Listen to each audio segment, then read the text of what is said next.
Merci de nous retrouver dans le Talk Afrique sur Médien TV. En 2016, la Haute Autorité de la Communication Audiovisuelle, la HACA, a dévoilé les noms de 4 groupes, des groupes autorisés à exploiter un service de télévision privé commercial, en clair, sur le réseau TNT.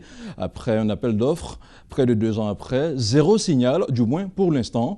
Mais les premiers signaux de cette télévision devraient apparaître cette année avec la mise en place effective de la TNT, la télévision numérique terrestre. Et pour aborder le sujet, nous avons 2 invités de marque. Il s'agit dans un premier temps de Kefolo Benjamin Camara, ingénieur des télévisions et consultant en audiovisuel. Merci d'avoir accepté notre invitation. C'est tout un plaisir pour moi. Et en face de M. Camara, nous avons Souleymane Oulahi, directeur de Studio Mosaïque, producteur de médias. Merci également d'avoir accepté notre invitation. Merci, c'est nous qui sommes honorés. Alors, je le rappelle, chers messieurs, le thème du jour, c'est la libéralisation de l'espace audiovisuel en Côte d'Ivoire. Alors, la première question, c'est de savoir, est-ce que les causes du retard de la libéralisation de la télévision en Côte d'Ivoire ne sont pas plus techniques que politiques finalement? On va commencer par M. Camara. Ben, je dirais que non, ce n'est pas politique. Je dirais que c'est plutôt technique, puisqu'on change le mode de diffusion. On était en mode analogique, on passe en mode numérique, donc les émetteurs ne sont pas pareils. Il faut des infrastructures. Donc, même si même on a octroyé des licences, il y a des chaînes qui sont connues, qui doivent commencer à émettre, mais tant que je n'ai pas des émetteurs numériques, comment je fais pour émettre? Donc, on ne peut pas dire que c'est politique, c'est purement technique. Et il faut acquérir ces émetteurs, il faut pouvoir les installer. Donc, je pense que le retard est dû à ça. Donc, une question de patience. Alors, M. Oulahi, est-ce que vous êtes d'accord? Est-ce que vous abondez dans le même sens que M. Camara, qui estime que les causes ne sont pas politiques, mais plutôt techniques? Mais moi, j'aborde forcément dans le même sens. Il est ingénieur de médias et de télévision. Et puis, il serait bien qu'en Côte d'Ivoire, qu'on arrête de voir tout politiquement ou en politicien. Il a dit qu'il y avait un changement de mode. Nous sommes passés de l'analogique au numérique. Au numérique, donc, pour aller au numérique, il y a certainement beaucoup de changements au niveau des équipements, au niveau certainement des installations et bien d'autres choses. Je pense que ça prend un peu de temps et je suis très content d'avoir M. Kefolo avec nous sur ce plateau parce que c'est un expert. Et très bien. Alors, pour le profane qui suit cette émission, oui, le changement il s'opère à quel niveau exactement, puisqu'on parle du mode analogique au mode numérique, M. Camara? Ok. Bon, je prends l'exemple sur le téléphone mobile, il est numérique. Le téléphone analogique qu'on a à la maison, au temps de papa, de nos grands-parents, c'était un téléphone analogique. Aujourd'hui, il est carrément numérique. Donc, ce qui veut dire que l'infrastructure doit changer. Tant que je n'ai pas l'infrastructure, je ne peux pas fonctionner. Secondo, ce qu'il faut retenir, c'est que la télévision est née en Côte d'Ivoire en 1963. Et donc, les émetteurs qu'on avait sont des émetteurs d'abord qui étaient en noir et blanc, après des émetteurs en couleur. Mais tout ça, c'était en système analogique. La différence, c'est quoi? C'est qu'un système analogique, c'est que le signal, il est dit dans notre jargon, un signal analogique, c'est-à-dire qu'en fait, quand on prend une comparaison, c'est un peu comme une sinusoïde. Donc, le signal est continu, il respecte une certaine variation. D'accord. Mais en numérique... Les normes qui sont prédéfinies à l'avance. Voilà. En numérique, vous avez plutôt, je dirais, c'est un signal qui n'est pas continu, il est discret. C'est-à-dire que vous avez des 0 et 1. Donc, vous avez, je dirais, des étapes. Mais ça, pour pouvoir le gérer, il faut avoir du matériel qui arrive à comprendre ce système-là. Donc, tant que je n'ai pas cet équipement, je ne peux pas pouvoir fonctionner.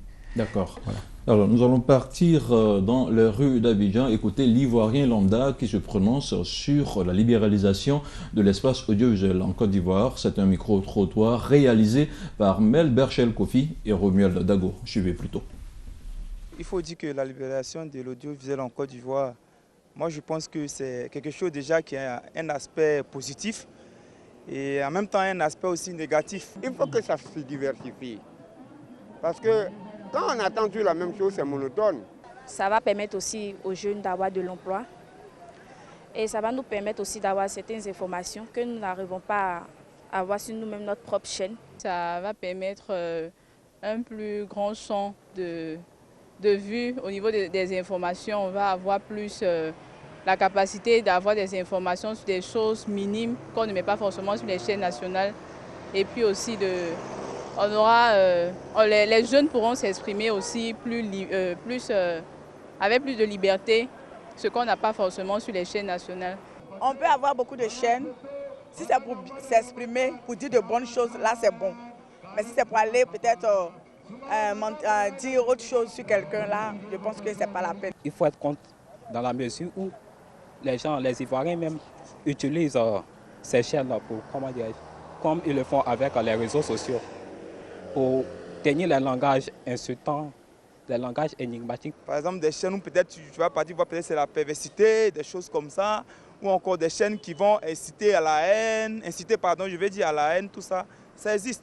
Donc, il y a des conséquences en toutes choses. Avoir plusieurs chaînes ne signifie pas qu'on doit dire des trucs déplacés, mais qui vont nous permettre aussi d'être libres, de s'exprimer dans les normes aussi. Je pense que ce n'est pas forcément pour venir dire du n'importe quoi, mais quand même ça, de s'exprimer, de donner son point de vue par rapport aux différentes choses qui se passent dans le pays.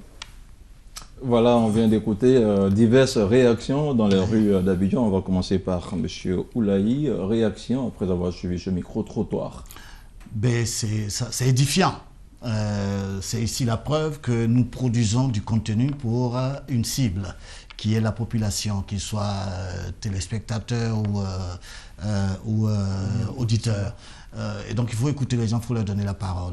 Ils l'ont dit, mais je voudrais revenir un peu sur ce que disait Tiki Efolo tout à l'heure à propos des médias. Les médias aujourd'hui ont beaucoup changé. À l'époque, vous êtes journaliste presque uniquement pour la radio, la télévision et la presse écrite. Aujourd'hui, on vous parle de journalisme web, de journalisme de médias, de producteurs de médias numériques. Donc on s'adapte à notre époque. Et nous qui sommes dans la formation, nous le vivons au quotidien. Il faut s'adapter aux réalités du moment. Pour revenir au micro-trottoir, il a été dit plusieurs choses. Hein. Tout à fait. Ce que je retiens comme mot-clé, c'est la diversité. Il faut proposer une diversité de programmes à une diversité de populations. Il ne faudrait pas que la télévision ou la radio ne soit que la voix d'un maître. Aujourd'hui, les gens ont la possibilité d'aller sur le bouquet pour regarder plusieurs chaînes. Alors, dans notre pays, c'est une superbe chose qu'il y ait une proposition de diversification des chaînes. Depuis nos indépendances, nous avons le même groupe de médias. Et aujourd'hui, la RTI. Aujourd'hui, si les jeunes ont la possibilité, les jeunes et les moins jeunes ont la possibilité de voir autre chose, ce n'est qu'une bonne chose pour d'écouter aussi, hein, parce que la radio est là. Et on a parlé actuellement d'emploi pour les jeunes. Aujourd'hui, les médias ont bougé. Nous faisons de la formation parce que nous sommes convaincus que dans le secteur, il y a beaucoup d'emplois à pourvoir dans l'avenir, puisqu'il y aura plusieurs chaînes. On a parlé aussi d'opinion politique. Les gens ont envie de s'exprimer, d'exprimer leur diversité d'opinions. Et pour beaucoup de gens, on l'a entendu, ce sera l'occasion de s'exprimer. Ne pas toujours parler à la place des populations, leur donner la parole. Mais plutôt donner la parole aux populations. Beaucoup d'espérance à ce niveau, c'est ce que j'ai entendu. Alors, M. Kiofolo, on sait que seulement 4 chaînes ont été autorisées à diffuser sur le réseau TNT. Pourtant, il n'y a aucun signe de déploiement du réseau TNT en Côte d'Ivoire. Faut-il s'attendre au report de ce rendez-vous tant attendu? Non, je pense que l'État est en train de mettre en place ce qu'il faut, puisqu'on vient de créer la société qui va gérer la plateforme TNT. Puisque pour qu'on puisse avoir la TNT, il faut qu'on ait un opérateur qui soit neutre. Donc l'État a créé une société de diffusion qui s'appelle Ivoirienne de télédiffusion, donc IDT. Est-ce qu'on est en train de dire que cet opérateur neutre n'existe pas encore? Non, il vient d'être créé. D'accord. Donc il y a même le DG qui a été nommé. Donc je pense que l'État met en place les éléments qu'il faut. Parce que si on n'a pas un opérateur neutre, vous avez en face de la RTI qui est une chaîne publique, vous avez en face des opérateurs privés. Donc on ne peut pas confier, je dirais, mon business à quelqu'un qui n'est pas neutre. Donc l'État, je pense, a bien fait de mettre une entité qui va sortir des contenus. Donc qui sera capable de diffuser des contenus de la chaîne publique et des chaînes privées au même niveau, de manière égale, de manière, je dirais, juste, sans qu'il y ait eu de parti pris. Ça, c'est le premier élément que moi, je retiens de cette avancée, puisque c'est vrai qu'il faut des étapes. Donc si ça, ce n'est pas fait, on ne pourra pas avoir la TNT. De deux, l'État va sûrement mobiliser des fonds pour acquérir les équipements. Je pense que c'est ce qui est en train d'être fait. Mais ce que je retiens dans le micro-trottoir, c'est que les gens ont soif de la diversité. Absolument. Ils auront la diversité, puisqu'on aura plusieurs chaînes. Il y aura 4 chaînes pour l'instant. Pour l'instant, sur les 10 que la ACA avait voulu avoir, 4 ont pu passer le cap. Donc 4 ont été retenus sur les 10. Donc je pense que dans un prochain appel d'offres, on aura 12 chaînes. Puisque la TNT, l'avantage de la TNT, c'est que les gens doivent retenir que la TNT, avec une seule fréquence, on peut loger au moins, je dirais, 15 à 20 chaînes. Donc il y a une économie de fréquence. C'est ça en fait l'avantage de la TNT. Et secondo, dans la TNT, comme le signal est numérique, le son qui sous-tend une image, on peut avoir pratiquement près de 4 canaux audio. Donc, ce qui veut dire qu'en réalité, quand je suis un programme et que ce programme est déjà doublé en français, même en langue locale, je n'ai pas besoin d'attendre qu'on diffuse en langue locale. Je peux zapper. Il y a une possibilité de doubler dans un futur proche les programmes qu'on va diffuser. Et donc, secondo, moi, ce que je retiens, c'est qu'ils ont eu une crainte par rapport à l'expérience de la presse écrite. Moi, je voulais rassurer les gens. La crainte, elle est à quel niveau exactement? La crainte, c'est que, est-ce qu'on va utiliser ces médias pour pouvoir discréditer les gens, pour faire la politique politicienne? Je dirais, mais à part la RTI, qui est soutenue par l'État et par la population avec la redevance, mais vous voyez, un privé qui a cautionné 1 milliard de francs CFA, jouer avec son business? Non. Je pense qu'il a intérêt à respecter le cahier de charges. Sinon, il sera fermé. Vous voyez, une usine qui a eu une licence pour pouvoir fabriquer des produits, aller contre les lois, je pense que quand on crée un business, il faut gagner de l'argent. Alors, comment expliquez-vous le fait qu'il y a certaines chaînes qui émettent déjà à partir d'Abidjan, alors que certaines doivent nécessairement bénéficier d'une autorisation? Ah non, ok. Je vais maintenant rectifier un peu pour que les gens comprennent. Allez-y. La TNT, c'est d'abord la diffusion numérique terrestre. C'est-à-dire qu'émettre sur le territoire ivoirien avec des émetteurs qui sont basés sur la terre. En Côte d'Ivoire. En Côte d'Ivoire. Okay. C'est ça, la TNT.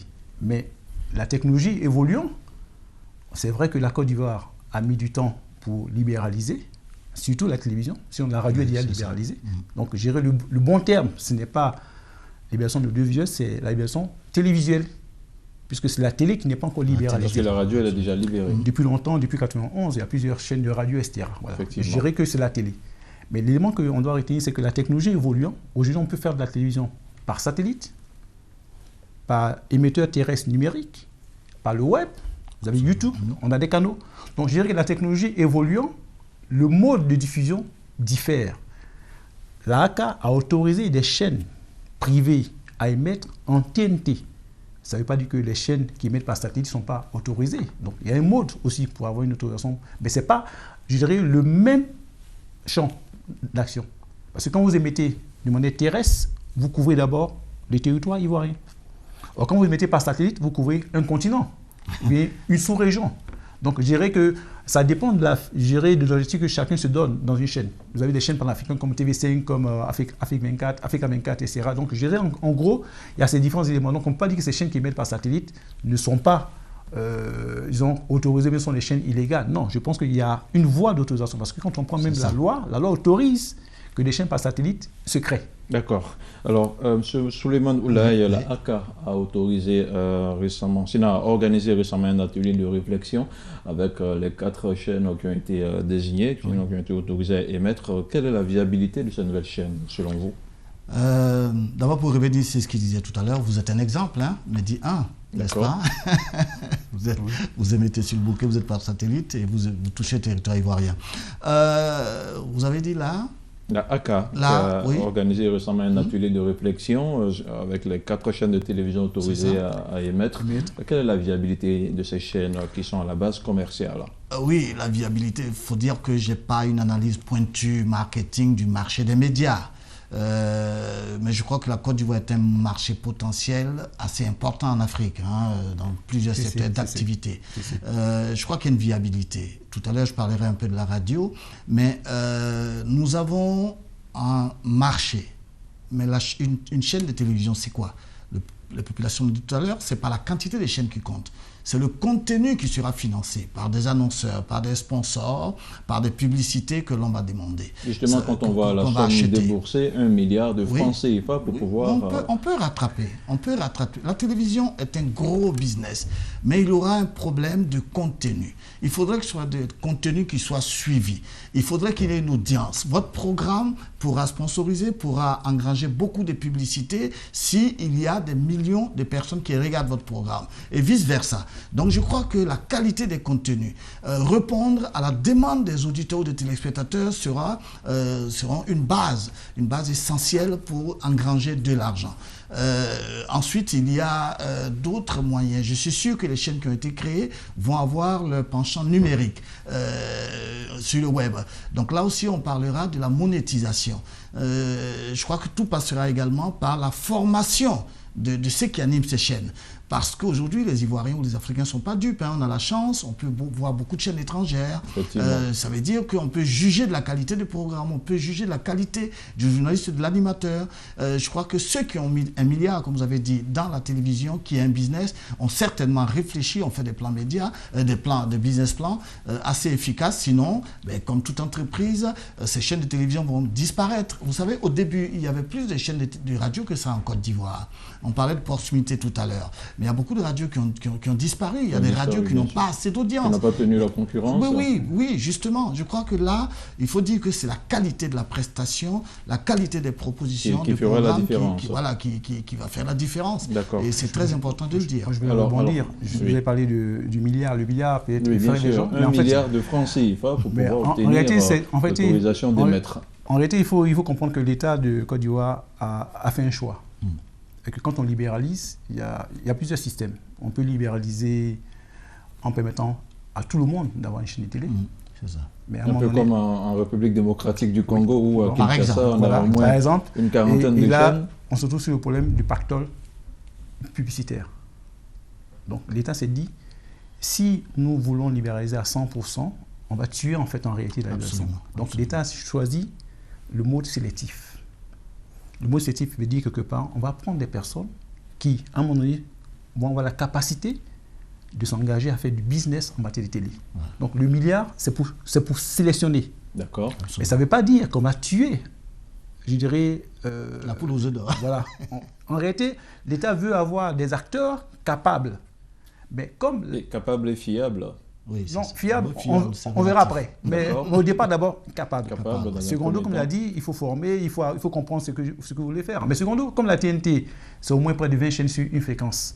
C'est-à-dire que l'État, en voyant cette expérience, verra comment on peut encore agrandir. Parce qu'une TNT, c'est avoir au moins un nombre de chaînes qui permettent à la personne de pouvoir choisir la TNT.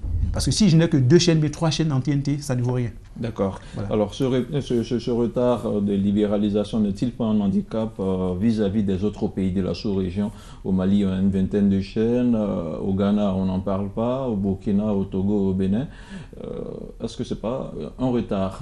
Côte d'Ivoire n'est pas en retard? À titre personnel, je ne crois pas. Ce n'est pas une course contre la montre. Je vais dire tout de suite, mettre tout à disposition sans avoir bien préparé le dossier de cette libéralisation. Je crois qu'on ne sortira pas forcément premier dans la qualité de la prestation. Ce qui compte, c'est que la Côte d'Ivoire, qui est un pays aussi important, qui fait une proposition sur un tel marché audiovisuel, puisse proposer quelque chose de solide. Il a parlé tout à l'heure, M. Kefolo, du milliard. C'est vrai qu'on voit le milliard, mais si tout le monde pouvait faire des chaînes de télévision, je prends encore l'exemple de la radio, c'est pas la peine d'avoir une qualité médiocre au niveau du son, là on parle d'image, c'est pas la peine de payer au lance-pierre des jeunes professionnels qui arrivent, si vous n'avez pas... C'est une entreprise et il faut un capital pour fonctionner. Moi je crois cette histoire de retard est un faux débat. Les choses arrivent à temps. Quand on est mieux préparé, c'est quand même mieux pour perdurer dans le temps. Alors, tout à l'heure, vous parliez de la qualité de contenu des programmes. On l'a vu avec le secteur de la téléphonie mobile, avec plusieurs entreprises qui ont mis la clé sous le paillasson. Est-ce qu'il ne faut pas craindre que la part du marché publicitaire ne soit pas suffisante pour ces 4 chaînes de télévision? Vous avez reposé la question autrement. Moi, je ne crois pas. Benjamin, Allez-y. Je vais rebondir. En fait, tout à l'heure, vous avez posé la question, est-ce qu'il y a une viabilité? D'abord, non seulement je suis ingénieur de médias, mais je suis avec le temps un peu faire l'expérience dans le business de la télé. Une télévision, en principe, qui est privée, doit vivre de son business. Absolument. Et le marché, comme il l'a dit tout à l'heure, la Côte d'Ivoire a quand même été un pays qui a quand même un potentiel économique. Donc, je pense que le marché publicitaire que moi j'avais comme information, on était autour de, avant 2010, on était autour de près de 15 milliards de francs CFA, le budget global. En Côte d'Ivoire. En Côte d'Ivoire. Mais ça, c'est dû un peu à la crise. On pourrait atteindre facilement les 20 milliards. Mais quand on fait une analyse, c'est qu'à un moment donné, puisqu'il n'y avait que la RTI, tous les annonceurs se sont orientés vers... Se dirigeaient vers la RTI. Vers l'affichage.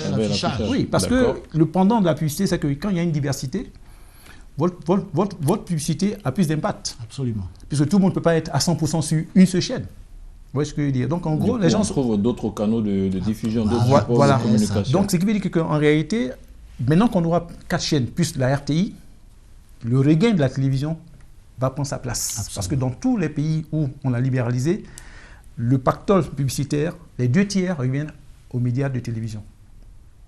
Et les autres se partissent. En Côte d'Ivoire, c'était carrément l'inverse. C'est-à-dire que l'affichage a pratiquement pris le monopole du pactole publicitaire, ce qui n'est pas normal.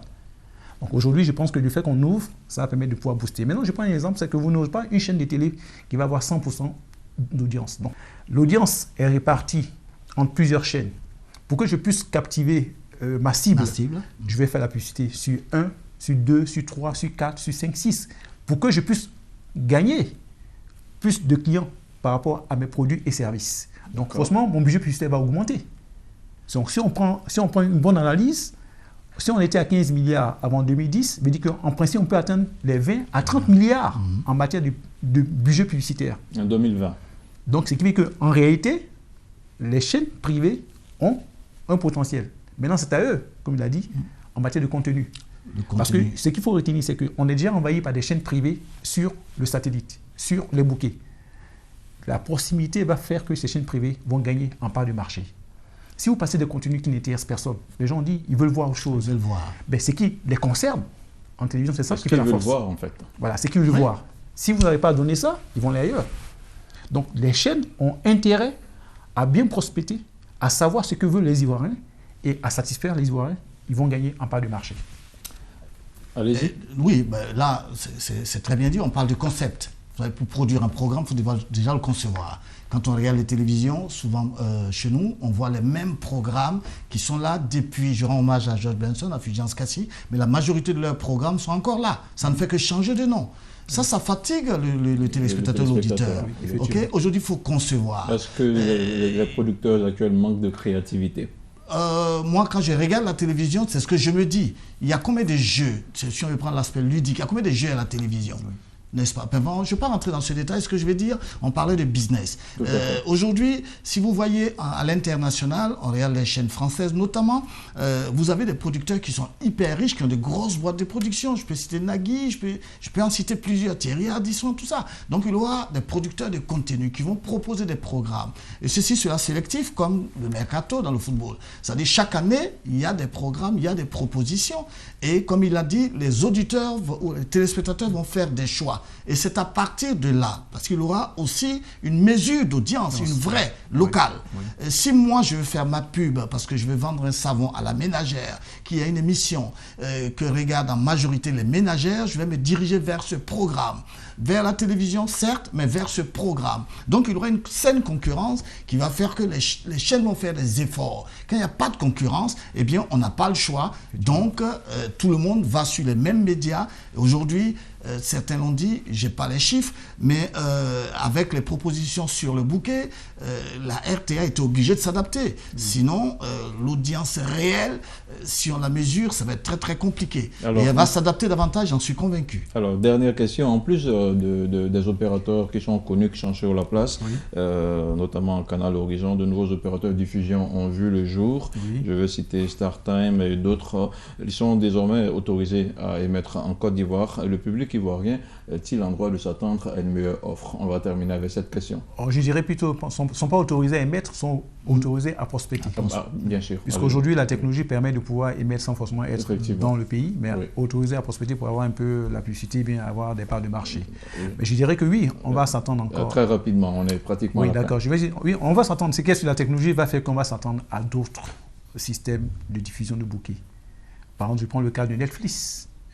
Aux dernières informations, Netflix a tendance à être racheté par Microsoft. Netflix, c'est quoi? C'est un bouquet qui est over the top, qui est en dehors des opérateurs de télécom. Vous pouvez être en Côte d'Ivoire, vous abonner à 7 €, vous pouvez voir les programmes de Netflix.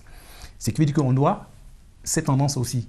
Mais ce qui est fort encourageant, c'est que les chaînes privées qui vont venir avec la RTI, qui est en train de revoir également ses contenus, il faut toucher d'abord la cible. Parce que ces chaînes ont été créées d'abord pour la Côte d'Ivoire, avant de penser à l'international. S'il n'y a pas de proximité, s'il n'y a pas de contenu assez intéressant, ce serait un bid. Je dirais qu'en gros, ce serait une perte. Donc, ils ont intérêt à pouvoir proposer des contenus qui vont permettre aux gens de toujours prendre en compte dans leur choix les programmes des chaînes de télé. La même question pour vous, Souleymane Oulahi, pour terminer très rapidement. Oui, ben moi j'abonde dans son sens. Je veux dire, depuis le début, je parle de la qualité des contenus, des concepts proposés, éveiller l'attrait, l'intérêt des téléspectateurs, des auditeurs, c'est très important. Pourquoi vous voulez qu'un reportage qui se passe à Faka, ici, à côté de Korogo, ce soit produit forcément par quelqu'un qui vient de France? Il faut des reportages, il faut des magazines, il faut des talk shows. Aujourd'hui, il y a combien de talk shows qui nous sont proposés? Il faut des émissions thématiques. Il faut créer un contenu riche et diversifié. Il faut tenir compte de la proximité. Nous parlons aux gens. Nous donnons la parole aux gens parce que ce sont ces gens-là qui nous regardent et qui génèrent des revenus à travers la publicité, le sponsoring. Des programmes de télévision peuvent être sponsorisés. Et surtout, former nos jeunes. Ce n'est pas suffisant de savoir parler pour être à la radio. Ce n'est pas suffisant d'être beau dans le quartier pour bien paraître parce qu'on a de la télégénie. Non, il faut être formé, il faut être compétent, donc il faut être formé. Sinon, je dis, et puis il faut améliorer aussi les conditions de ceux qui vont animer ces médias. Parce que quand vous devenez star de la télévision, je suis désolé, hein, vous ne luttez pas le war avec les gens. Ça c'est bien dit. Souleymane Oulahi, merci beaucoup. Je rappelle que vous êtes producteur de médias et directeur du studio Mosaïque, studio École de médias. Benjamin Kiofolo Camara, merci également d'avoir accepté notre invitation. Je rappelle que vous êtes ingénieur des télévisions et consultant en audiovisuel. Merci. Voilà qui referme ce Talk Afrique consacré à la libéralisation de l'espace audiovisuel en Côte d'Ivoire. Merci de l'avoir suivi et restez sur Média TV Afrique.